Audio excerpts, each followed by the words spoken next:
Hello dear students, welcome to product chemistry class. मेरा नाम है जयदिया और आज हम बात करने वाले हैं पीरियड टेबल में जो एक्सेप्शनल ट्रेंड्स होते हैं जो कि बहुत ज्यादा पॉपुलर भी होते हैं, उनको हम लोग आज डिस्कस करने वाले हैं। ठीक है, कई बार होता है कि क्वेश्चंस आप लोगों ने देखा होगा कि मैक्सिममली जो अगर कंफ्यूजिंग क्वेश्चंस होते हैं वो एक्सेप्शन से बनाए जाते हैं ताकि स्टूडेंट्स कंफ्यूज हो और उसको मतलब क्या करें, कॉन्फिडेंस से उसको गलत टिक करके, है ना। तो उसी से रिलेटेड हम लोग क्या करने वाले हैं, पूरा का पूरा इस वीडियो के अंदर हम लोग ये डिस्कस करेंगे कि पीरियडिक टेबल में ऐसे कौन कौन से ट्रेंड्स हैं जो कि एक्सेप्शनल है। ठीक है, जिसके अंदर ऑर्डर जो हम लोग सोचते हैं वैसा ऑर्डर नहीं आता है, वो ऑर्डर चेंज हो जाता है। तो उसको आज हम डिस्कस करने वाले हैं। आई होप आपको ये पूरा वीडियो पसंद आएगा। इस वीडियो को कंप्लीट देखिएगा तभी आपको एक चीज समझ में आएगी। दूसरी चीज कि हम लोग उन एक्सेप्शंस के रीजन को डिस्कस नहीं करेंगे, हम लोग डिस्कस करेंगे उन एक्सेप्शंस को। ठीक है, कि कौन कौन से एक्सेप्शंस होते हैं, कौन कौन से एक्सेप्शनल ट्रेंड्स होते हैं जो कि हमें याद रखने होते हैं। हम ज्यादा डीप में नहीं जाएंगे कि ऐसा क्यों होता है, ऐसा किस लिए होता है। ठीक है, मेनली मोटा मोटी हमें क्या याद रखना होता है, वो रीजन याद होना चाहिए, मतलब वो ट्रेंड याद होना चाहिए। क्योंकि रीजन हमें नहीं पूछे जाते हैं, ना तो जेईई एग्जामिनेशन में पूछे जाते हैं, ना ही नीट में पूछे जाते हैं, है ना। हमें तो वो ऑर्डर दे रखे होंगे 4 ऑप्शंस के अंदर, उनमें से एक करेक्ट जो ऑर्डर है वो मैं सेलेक्ट करता हूँ। ओके, तो स्टार्ट करते हैं। एंड अगर आप लोगों ने प्रोटोन केमिस्ट्री क्लास को सब्सक्राइब नहीं किया, आप इस पर फर्स्ट नए यूजर हो, तो आप लोग क्या कर सकते हो, हमारे चैनल को सब्सक्राइब कर सकते हो। यहाँ पर आपको केमिस्ट्री से रिलेटेड बहुत सारी अच्छी अच्छी वीडियोस मिलती हैं, राइट। और आगे भी बहुत सारी अच्छी अच्छी वीडियोस मिलने के लिए, मतलब लेने के लिए आप लोग क्या करो, चैनल को सब्सक्राइब कर लो, पास में जो बेल आइकन उसको प्रेस कर दो और वीडियो को लाइक और शेयर अपने फ्रेंड्स के साथ जरूर करें। चलिए, तो सबसे पहले हम बात करते हैं जो पीरियडिक प्रॉपर्टी आती है हमारे पास में। हम पहले डेंसिटी को डिस्कस करते हैं। वैसे तो हम साइज को भी डिस्कस कर सकते हैं, बट डेंसिटी को कर लेते हैं। डेंसिटी इक्वल्स टू क्या होता है, ध्यान रखना, मास अपॉन वॉल्यूम। अब होता क्या है कि अगर हम किसी भी ग्रुप के अंदर अप टू डाउन जाते हैं तो जनरली अगर हम बात करें कि मास इंक्रीज होगा, वॉल्यूम भी इंक्रीज होता है क्योंकि साइज बढ़ता है। तो जो मास और वॉल्यूम दोनों इंक्रीज होते हैं, उनमें से दोनों में से कौन डोमिनेटली वर्क करता है। मास जो होता है वो ज्यादा इंक्रीज होता है क्योंकि मॉलिक्यूलर मास बढ़ जाता है। वॉल्यूम होता है इंक्रीज, लेकिन उतना नहीं होता जितना मास इंक्रीज होता है। ठीक है, तो मास में इंक्रीमेंट ज्यादा होने की वजह से यहाँ पे क्या होता है, डेंसिटी भी क्या हो जाती है, ज्यादा इंक्रीज हो जाती है। अब एक्सेप्शनल चीजें क्या है वो हम लोग डिस्कस करते हैं। देखिए, सबसे पहले अगर हम बात करें लिथियम, सोडियम, पोटेशियम, रुबिडियम और सीजियम की, अगर हम अप टू डाउन जाते हैं तो जनरली डेंसिटी क्या होनी चाहिए, डेंसिटी इंक्रीज होनी चाहिए, बट ऐसा ऑर्डर नहीं आता है। ध्यान रखना, ऐसा ऑर्डर नहीं आता है। ऑर्डर क्या आता है वो हम लोग लिखते हैं। ऑर्डर आएगा lithium, potassium, sodium, rubidium and caesium. ऐसा इस वजह से ऑर्डर आता है बिकॉज पोटेशियम के पास में क्या होता है, due to empty d orbital, due to empty d orbitals, इस वजह से यहाँ पे क्या हो जाता है, वॉल्यूम जो होता है, वॉल्यूम इंक्रीजेस।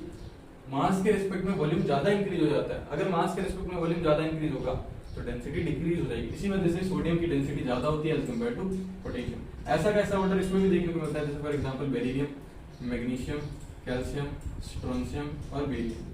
अगर आप ऊपर से नीचे जाएंगे तो डेंसिटी बिल्कुल भी क्या नहीं होगी, इंक्रीज ना, बिल्कुल भी नहीं होगी। कैसे करेंगे इसको, देखना ध्यान से। यह आएगा calcium, magnesium, beryllium, strontium and beryllium.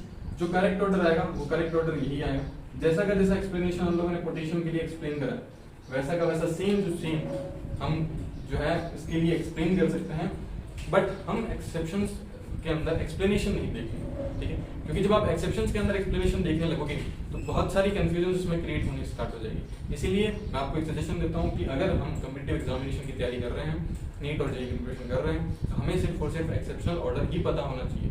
वहाँ पे रीजन नहीं पूछा जाता। ठीक है, जहाँ पर हमें रीजन की रिक्वायरमेंट होती है, जहाँ से रीजन से क्वेश्चन बनता है, हम उनको डेफिनेटली डिस्कस करेंगे, बट यहाँ पर कोई रीजन की रिक्वायरमेंट नहीं है। बट फिर भी मैंने आपको बता दिया है कि ये किस वजह से होता है, due to presence of d orbitals. So volume जो होता है मास के रिस्पेक्ट में ज्यादा इंक्रीज हो जाता है। आरी बात समझ। एक तो ये। अब हम बात करते हैं डी ब्लॉक के अंदर कैसा होता है। डी ब्लॉक के अंदर आप लोगों ने देखा होगा कि डेंसिटी को एक्सप्लेन करने के लिए हम लोग क्या यूज करते हैं, साइज का ऑर्डर लेकर के आते हैं, प्लस साथ में उसमें हम लोग इफेक्टिव न्यूक्लियर चार्ज और शेडिंग इफेक्ट का भी कॉन्सेप्ट यूज करते हैं। ठीक है, तो वो कॉन्सेप्ट हम लोग डिस्कस नहीं कर रहे हैं, हम लोग सीधा डायरेक्ट कर रहे हैं।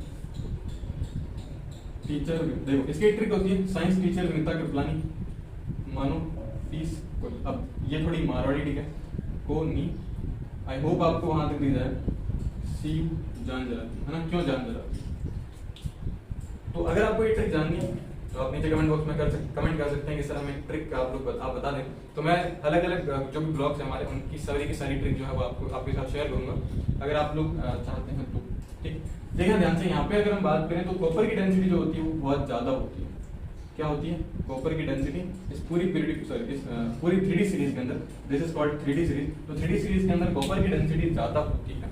अब इसका रीजन ये दिया जाता है ना, कुछ एक बुक्स में ये दिया जाता है कि कॉपर के अंदर क्या होता है, मास बहुत ज्यादा इंक्रीज हो जाता है, वॉल्यूम बहुत कम इंक्रीज होता है। इस वजह से क्या होता है, यहाँ पर इसकी डेंसिटी जो होती है वो बढ़ जाती है।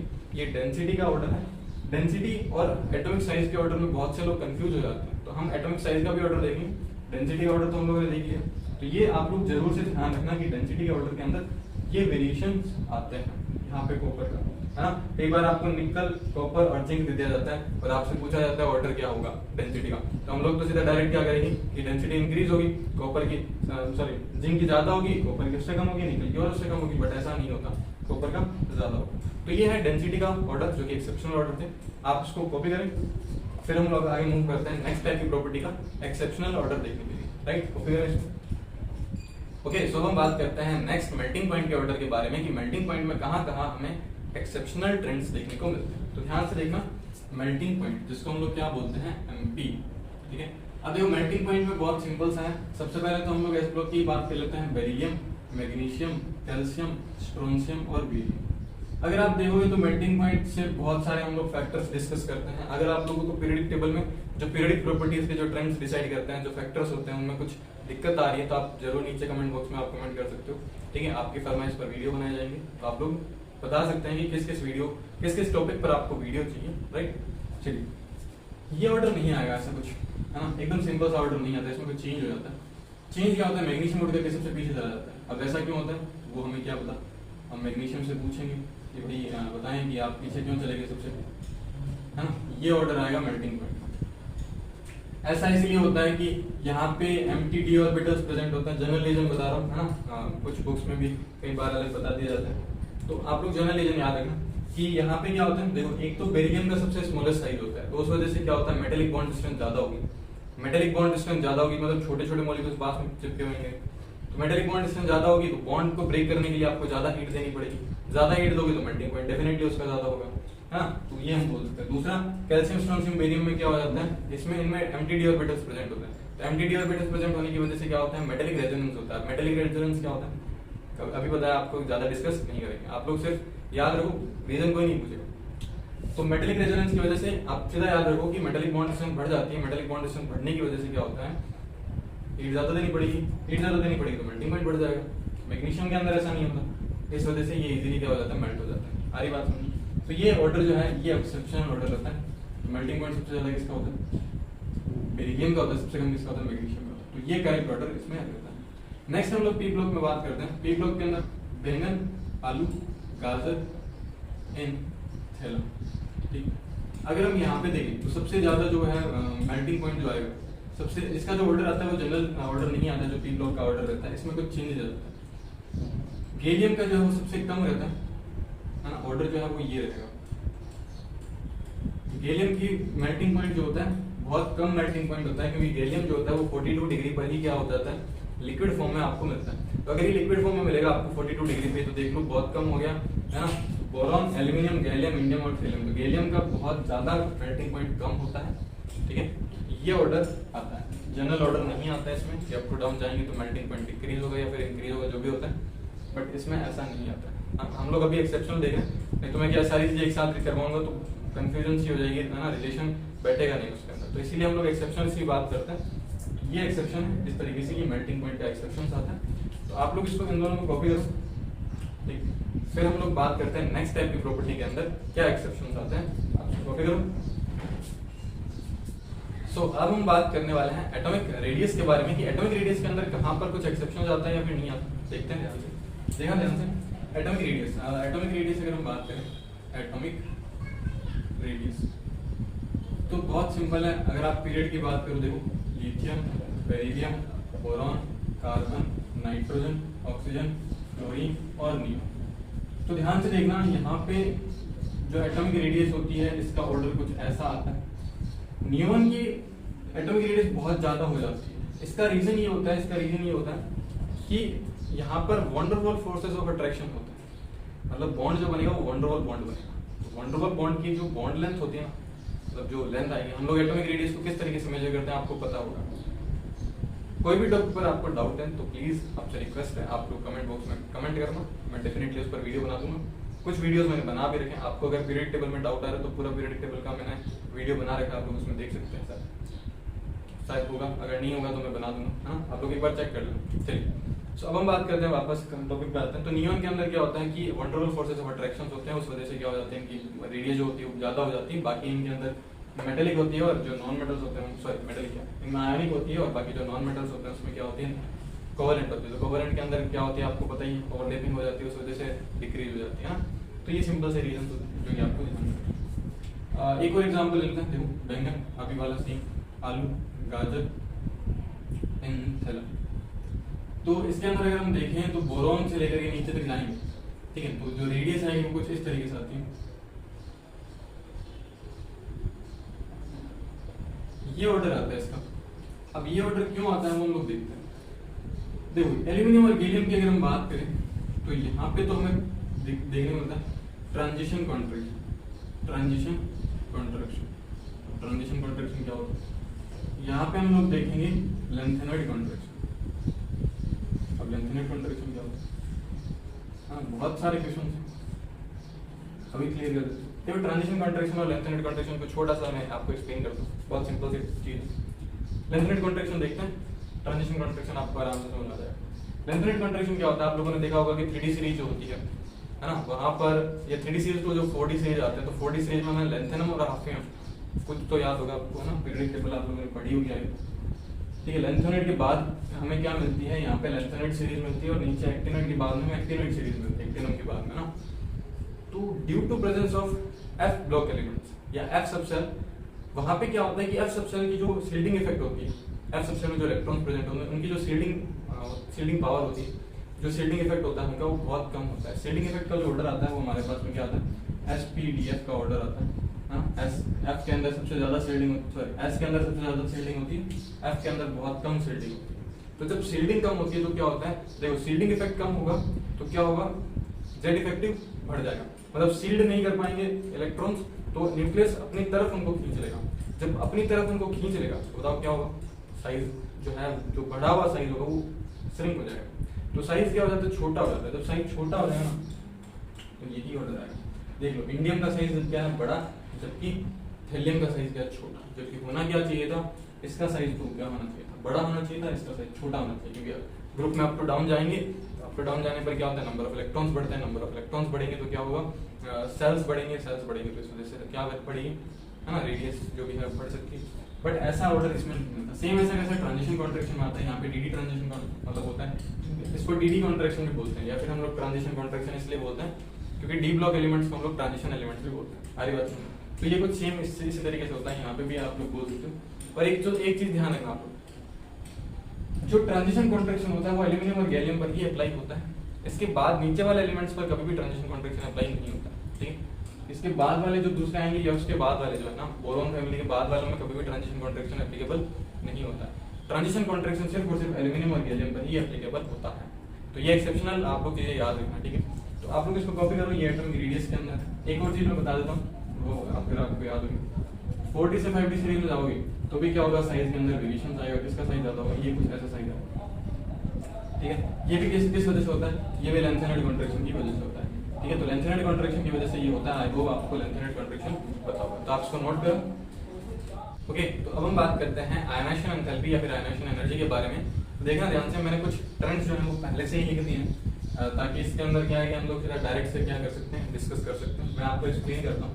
आयनाइजेशन एनर्जी के अंदर अगर आप 13 ग्रुप में देखते हो तो ये ऐसा ग्राफ आता है कि एक बार ये ग्राफ दे रखा होता है, डब्ल्यू शेप ग्राफ होता है। बोरॉन की ज्यादा होती है, एल्यूमिनियम की कम होती है, फिर गैलियम की बढ़ जाती है, फिर इंडियम की कम हो जाती है, फिर थैलियम की बढ़ जाती है। ऐसा ग्राफ आता है, ये आपको याद रखना पड़ेगा। फिर कार्बन की में बात करें तो कार्बन में पहले डिक्रीज होती है, फिर एसएन तक डिक्रीज होती है, फिर वापस पीवी में बढ़ जाती है। तो ये ऐसा ग्राफ आता है। बाकी नॉर्मल पी ब्लॉक में आप देखोगे तो नॉर्मल रहेगी, उसमें कोई चेंजेस नहीं आएंगे। तो ये दो एक्सेप्शंस हैं इन पीरियडिक टेबल पी ब्लॉक के अंदर आयनाइजेशन एनर्जी के। फिर अगर हम बात करें लेफ्ट और राइट की, यानी पीरियड के अंदर अगर हम लेफ्ट और राइट जाते हैं, लिथियम से लेकर के नियोन तक, तो हम लोग किस तरीके से देखते हैं, तो ध्यान से देखना। ऐसा सिंपल ऑर्डर नहीं आता है, ऐसा सिंपल ऑर्डर नहीं आता है। क्यों नहीं आता है? अगर आपको आयनाइजेशन एनर्जी में दिक्कत आ रही है तो मैंने आयनाइजेशन एनर्जी और इलेक्ट्रॉन एफिनिटी दोनों के ऊपर वीडियो बना रखे हैं, आप उसको जाकर के देख सकते हैं कि किस तरीके से हम लोग डिसाइड कर सकते हैं आयनाइजेशन एनर्जी का सही ऑर्डर। तो ध्यान से देखना, इसके अंदर तो बेरिलियम के अंदर फुल फील्ड कॉन्फ़िगरेशन होता है और नाइट्रोजन के अंदर हाफ फील्ड कॉन्फ़िगरेशन होता है। तो full field configuration, half field configuration, फिर नॉर्मल कॉन्फ़िगरेशन आता है। अगर किसी के पास में फुल फील्ड कॉन्फ़िगरेशन है तो उसकी आयनाइजेशन एनर्जी ज्यादा होगी, किसके पास में हाफ फील्ड कॉन्फ़िगरेशन है उसकी भी ज्यादा होगी, नॉर्मल वाले से दोनों की ज्यादा होगी। तो जो करेक्ट ऑर्डर आता है वो ये आता है। ड्यू टू बेरिलियम के पास में फुल फिल कॉन्फ़िगरेशन होगा तो ये बोरोन से आगे आ जाएगा, नाइट्रोजन के पास में हाफ एंड कॉन्फ़िगरेशन होगा तो ये ऑक्सीजन से आगे आ जाएगा। ऑर्डर ये रहेगा। अब हम बात करें कॉपर, Ag और Eo की, अगर हम बात करें सिल्वर और गोल्ड की, तो यहाँ पे Eo के अंदर क्या होता है, यहाँ पे भी फुल फिल कॉन्फ़िगरेशन होता है, 4f14 होता है। तो due to presence of 4f14 यहाँ पे इसकी वाइब्रेशन एनर्जी क्या हो जाती है, ज्यादा हो जाती है। फिर अगर हम बात करें एस ब्लॉक और पी ब्लॉक की, जहाँ पे एस ब्लॉक खत्म होता है, जहाँ पे पी ब्लॉक स्टार्ट होता है, उनके बीच की अगर हम बात करें तो देखो यहाँ पे तो नॉर्मल चलता है कि बेरिलियम इन सब के अंदर क्या होगा, इन सब के अंदर तो फुल फिल कॉन्फ़िगरेशन है, तो इनकी वाइब्रेशन एनर्जी ज्यादा होगी। लेकिन यहाँ पे ये चेंज हो जाता है, ये एक्सेप्शनल है। स्ट्रोंशियम और बेरियम, इंडियम और थेलियम, इसमें क्या हो जाता है, चेंज हो जाता है। तो ये कुछ आयनाइजेशन एनर्जी के एक्सेप्शनल केसेस हैं जो कि आपको याद रखना है। तो आप इसको कॉपी करें, फिर हम मूव करने वाले हैं इलेक्ट्रॉन एफिनिटी के बारे। आप इसको कॉपी करो। ओके, तो हम बात करते हैं इलेक्ट्रॉन एफिनिटी का ऑर्डर। तो कुछ ऑर्डर मैंने यहाँ पे लिख दिए, ये आप लोगों ने ऑर्डर जनरली देख रखा होगा कि ये जो सेकंड पीरियड एलिमेंट है और जो थर्ड पीरियड एलिमेंट्स होते हैं वहां पर दिक्कत क्या मतलब एक्सेप्शनल ऑर्डर मिलता है। इस वजह से क्लोरीन का जो इलेक्ट्रॉन एफिनिटी होती है वो सबसे ज्यादा हो जाती है, फ्लोरीन की इलेक्ट्रॉन नेगेटिविटी सबसे ज्यादा होती है ना। तो ये आप लोग याद रखेंगे। इसका मैं आपको यही सजेशन करूंगा कि इसका जो एक्सेप्शन मतलब ये जो एक्सेप्शन है इसका आप एक बार रीजन ना देखें तो ही बढ़िया रहेगा, क्योंकि बहुत सी बुक्स के अंदर कुछ बुक्स में ये अलग लिखा होता है इसका रीजन, कुछ बुक्स में इसमें अलग लिखा होता है। जनरली अगर हम बात करें तो कोई जो रीजन है वो हम ये बात कर सकते हैं कि पूरा का पूरा सर्टिफाइड रीजन नहीं है हमारे पास। तो कुछ जो ऑथर्स हैं वो अलग इस तरीके को एक्सप्लेन करते हैं। अगर आप फॉरेनर ऑथर्स की बुक्स देखेंगे तो वो अलग तरीके से एक्सप्लेन करते हैं। तो सजेशन ये रहेगा कि आप लोग सिर्फ ये ऑर्डर याद रखो कि अगर आप 2p से 3p वाले में जाते हो तो क्या हो जाता है, इलेक्ट्रॉन एफिनिटी बढ़ जाती है, बाकी के अंदर इलेक्ट्रॉन एफिनिटी क्या हो जाती है, वापस डिक्रीज हो जाती है।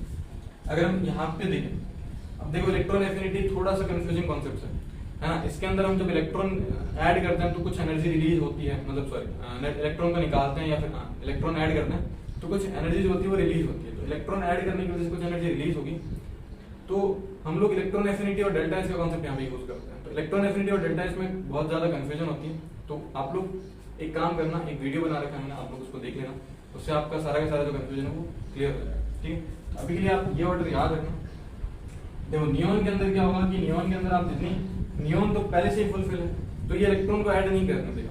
इलेक्ट्रॉन को ऐड नहीं करने देगा तो आपको ज्यादा एनर्जी देनी पड़ेगी। भाई इलेक्ट्रॉन ऐड करने के लिए एनर्जी देनी तो पड़ेगी, बट जब इलेक्ट्रॉन ऐड होगा, ऐड होने के बाद में सिस्टम कुछ एनर्जी रिलीज करेगा। तो जितनी एनर्जी आपने दी है उससे बहुत, आप ये मान लो 1% अगर एनर्जी रिलीज हो रही है तो वो कुछ काम की नहीं, मतलब बहुत कम एनर्जी रिलीज होती है। जब नियॉन के अंदर इलेक्ट्रॉन ऐड किया जाएगा तो बहुत कम एनर्जी रिलीज होगी, उसी को हम लोग इलेक्ट्रॉन एफिनिटी बोलते हैं। तो नियॉन की इलेक्ट्रॉन एफिनिटी बहुत कम हो जाती है ना। तो ये कॉन्सेप्ट है इसके अंदर, तो आप लोग इसको ध्यान रखना। ठीक, सो ये पूरा का पूरा एक्सेप्शनल ट्रेंड चलेगा, पूरा का पूरा इस तरीके से हम लोग देख सकते हैं। ये कुछ एक्सेप्शनल ट्रेंड्स हैं जो कि पीरियड टेबल में दिए जाते हैं और पूछे भी जाते हैं बहुत बार एग्जामिनेशन के अंदर। सो आई होप आपको ये वीडियो पसंद आया होगा। अगर आपको ये वीडियो पसंद आया तो प्लीज इस वीडियो को लाइक कीजिए, शेयर कीजिए, प्रोटोन केमिस्ट्री क्लास को सब्सक्राइब कीजिए। एंड अगर आपको कोई दूसरे एक्सेप्शन से अगर पता हो तो आप जरूर नीचे कमेंट बॉक्स में कमेंट कर सकते हैं, हम नेक्स्ट वीडियो के अंदर उनको भी इंक्लूड कर देंगे। और अगर आप चाहते हैं कि जो भी दूसरे चैप्टर्स हैं हमारे, जैसे केमिकल बॉन्डिंग होगी, तो उनके अंदर हम लोग क्या कर सकते हैं, उनके भी एक्सेप्शनल ट्रेंड्स अगर हम देखें, आप लोग अगर चाहते हैं कि उनके भी हम लोग एक्सेप्शनल चीज़ों को, एक्सेप्शनल जो टॉपिक्स हैं उनको डिस्कस करें, तो आप एक वीडियो बनाएं। तो आप लोग नीचे कमेंट बॉक्स में हमें कमेंट करके बता सकते हैं। ठीक, मिलता है नेक्स्ट क्लास के अंदर, तब तक के लिए।